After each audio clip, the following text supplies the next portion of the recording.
டெல்லி கணேஷ் அவருக்கு இவ்வளவு பெரிய ஆசை இருந்திருக்கு. கடைசியில அந்த ஆசை நிறைவேறாமையே போயிருச்சுன்னு அவங்களுடைய குடும்பத்தினர் ரொம்பவே வேதனைப்பட்டிருக்காங்க. அது மட்டும் இல்லாம பிரபலங்கள் எல்லாருமே அவருடைய உடலுக்கு நேர்ல போய் அஞ்சலி செலுத்தி கண்ணீர் விட்டு அழுதிருக்காங்க. வாங்க என்னாச்சுங்கிறத பார்க்கலாம். தமிழ் சினிமாவில குணச்சித்திர வேடங்கள்ல தவிர்க்க முடியாத நடிகரா வலம் வந்தவர் தான் டெல்லி கணேஷ். 1976 தொடங்கி கிட்டத்தட்ட அரை நூற்றாண்டு காலம் தமிழ் சினிமாவில பிஸி நடிகரா இவர் வலம் வந்தாரு. நிறைய படங்கள்ல நடிச்சிருக்காரு. 400க்கும் மேற்பட்ட படங்கள் அப்படின்னு சொல்லலாம். டெல்லி கணேஷ் அவர்கள் ரொம்பவே நல்லா தான் இருந்திருக்காரு. ஆனா வயது மூப்பு அவருக்கு ரொம்பவே அதிகமா இருந்துச்சு. 80 வயசு பக்கம் ஆயிருச்சு. ஒரு சில நாட்களாகவே அந்த வயது மூப்பு காரணமா சின்ன சின்ன உடல்நிலை பிரச்சனைகள் வந்துட்டு தான் இருந்திருக்கு. மருந்து மாத்திரைகள் எல்லாம் எடுத்துட்டு தான் இருந்திருக்காங்க. டெல்லி கணேஷ் அவர்களுக்கு தன்னோட மகன் மகாதேவன் அவரை ஹீரோவா வச்சு படங்கள் பண்ணணும் அப்படின்னு ரொம்ப பெரிய ஆசை இருந்துச்சு. சின்ன சின்ன வேடங்கள்ல நடித்த மகாதேவன் அவரை ஹீரோவா வச்சு எண்ணுள்ள ஆயிரம் அப்படிங்கிற படத்தை 2016ஆம் ஆண்டு டெல்லி கணேஷ் அவர் தயாரிச்சாரு. சின்ன பட்ஜெட் படம் அப்படின்னு சொல்லி அந்த படத்துக்கு போதிய திரையரங்குகள்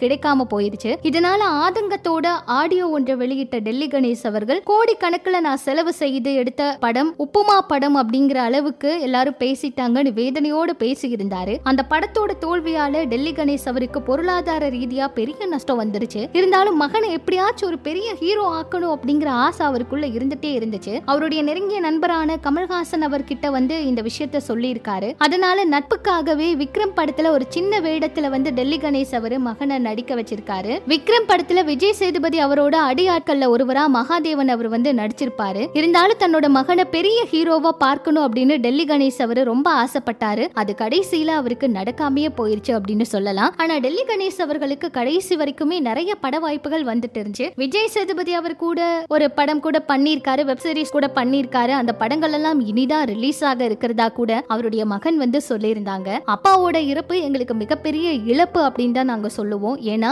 அவருக்கு உடல்நிலை சரியில்லாம இருந்தது உண்மைதான். ஆனா மருந்து மாத்திரைகள் எல்லாம் எடுத்தா குணமாகிடுவாரு. இந்த முறையும் நாங்க அப்படித்தான் நினைச்சோம். ஆனா இவ்வளவு பெரிய சோகம் எங்களுக்கு நடக்கும் நாங்க நினைக்கவே இல்லை. எங்க குடும்பம் இதுல இருந்து மீண்டு வரவே ரொம்ப நாள் எடுக்குங்க. கண்டிப்பா இதை எங்களால தாங்கிக்கவே முடியல அப்படின்னு பேசியிருந்தாங்க. அது மட்டும் இல்லாம தேவயானி அவங்களாகட்டும் பிரபலங்கள் நிறைய பேர், நடிகர் மணிகண்டன் அவர் கூட என் படத்துல நடிச்சு முடிச்சுட்டு தான் நான் சாவேன்னு சொன்னாரு அப்படின்னு ரொம்ப கலங்கி நிறைய விஷயங்கள் பேசியிருந்தாங்க. 400 படங்களுக்கு மேல நடிச்சிருக்காரு. நல்ல ஒரு நடிகர். இந்த நடிகரை இப்ப இழந்தது எல்லாருக்குமே மிகப்பெரிய வேதனை தான். இவரோட மறக்க முடியாத நினைவுகள் ஞாபகங்கள் எல்லாம் நிறையவே இருக்கு. நிறைய படங்கள்ல யதார்த்தமான கதாபாத்திரங்கள்ல ரொம்ப அழகான ஒரு இடத்தை பிடிச்சிட்டாரு அப்படின்னு சொல்லலாம். டெல்லி கணேஷ் அவருடைய மறைவு எல்லாருக்குமே மிகப்பெரிய சோகத்தையும் வேதனையும் ஏற்படுத்தி இருக்கு. அவங்களுடைய குடும்பத்துக்கு இது மிகப்பெரிய இழப்பு. அவங்களுடைய குடும்பம் கண்ணீர் விட்டு ரொம்பவே கதறி அழுகுறாங்க. பிரபலங்கள் எல்லாம் நேர்ல போய் ஆறுதலை சொல்லிட்டு இருக்காங்க. நம்ம சார்பாகவும் ஆறுதலை தெரிவிச்சுக்கலாம்.